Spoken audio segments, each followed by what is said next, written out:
What's good, Raider Nation? Y'all know who it is and y'all know what it is. It's your boy Matthew Shack, live on a beautiful morning here in Los Angeles. And it has been done. It has been written. The chapter has been closed. Jon Gruden is no longer the head coach of the Las Vegas Raiders due to a second slew of emails that came out yesterday by the New York Times. And before I get into that, man, I just want to say last night while watching the Ravens and Colts game that was in overtime, we all got to, be privy to how hard the media is on this story and how much pressure is on the NFL and the Raiders and Mark Davis by having it basically come into a breaking news situation. But I had already got contacted 10 minutes before that and got directed to the article in question. Anyway, Jon Gruden is no longer the head coach because some other emails came out disparaging remarks against NFL Commissioner Roger Goodell, using homophobic slurs, misogynistic comments against women, and other sweeping emails over a course of a 7-year period to Bruce Allen and a group of their cronies of the Washington football team. Previous comments that were made early in the week regarding DeMaurice Smith, black man who is the head of the NFL's Players Association. Those comments you can see on the other video that I got on here. Make sure you guys go check that out.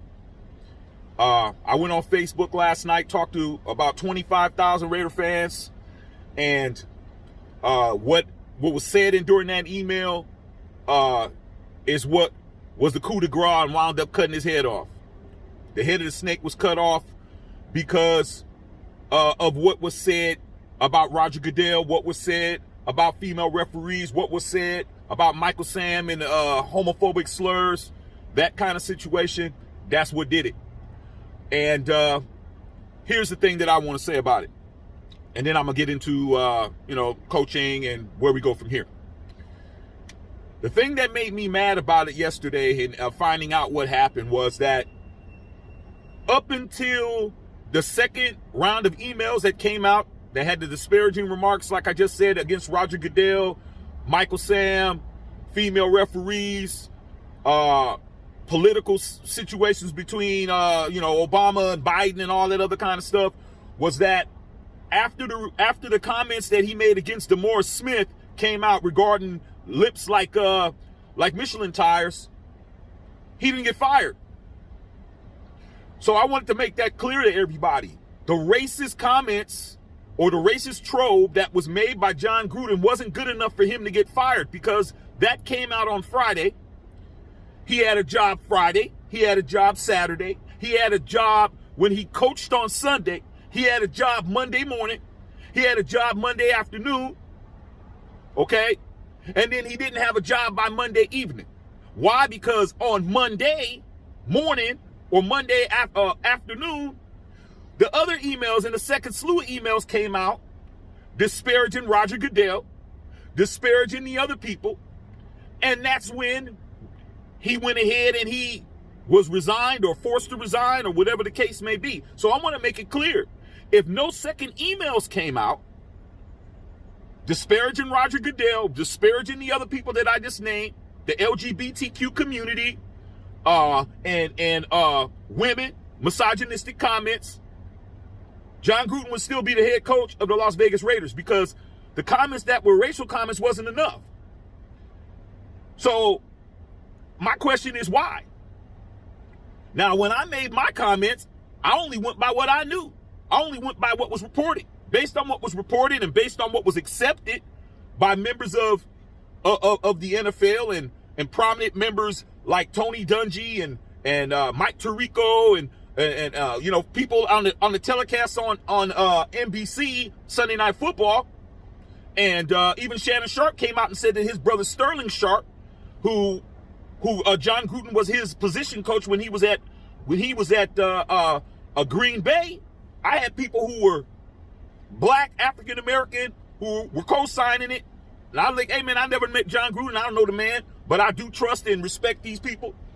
But the second slew of emails came out, and one group of people were able to be marginalized, which was the comments in regards to dumb Morris Smith, a black man being dumb, and the lips and all of that, and an explanation regarding that. And he was allowed to continue to coach for an additional 48 hours. But then when you start talking about certain people like Roger Goodell and using a slur that is a homophobic slur, the punishment was swift, the punishment was quick, and the punishment was executed with perfection. So that's just something to think about. Just something to think about, man.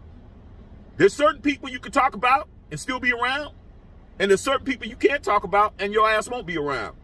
It is what it is, man. We could talk about a lot of stuff. We could talk about, you know, what happened with Robert Kraft and his whole situation that hasn't been addressed. You know, whatever the case may be, we could talk about who said what, who said things in the past or whatever. But I'm just saying, it seemed like the racial comments were explained away.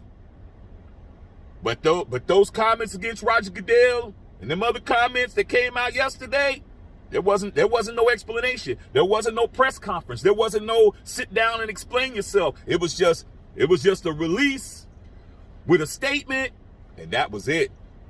Now, Raiders, I don't know, man. We're gonna see what happens, man. But we still got to play football. We got a divisional game against the Denver Broncos. Rich Bisaccia, who is now the interim head coach, who surprised everybody because I thought it was going to either be Tom Cable, it was going to be Gus Bradley, or it was going to be Greg Olsen. But based on what normally happens in the middle of a season when a coach gets let go, they usually put the special teams coach in so the other coordinators can continue to concentrate on their jobs and not mess up the continuity more than it needs to be. So we'll see what, Rich Bisaccia doesn't have any NFL experience as being a head coach. He doesn't have any NCAA experience as being a head coach. But, hey, man, we got to go with what we got to go with. So we'll see what happens. I feel bad for the 53 men that are on the roster because they basically are being hung out to dry, man. They're basically are being abandoned right now in the middle of the season, man. A lot of these guys, like I said, they're young. They're in the early to mid 20s, impressionable. And if I was one of them, I would be looking around not knowing who to trust. Did you participate, coach? Are we going to find out something about you, coach? Like, who's who in here?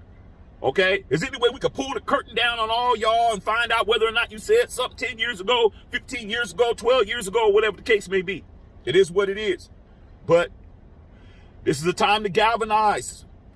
I hope that those players decide to not to play for the coaching staff, not to play for the ownership, but to play for each other, man, and play for Raider Nation. If they could play football for each other and play football for the nation, maybe we can get something going, man.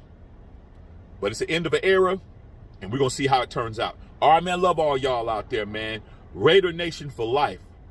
Don't matter who's the coach. It's all about this. Salute.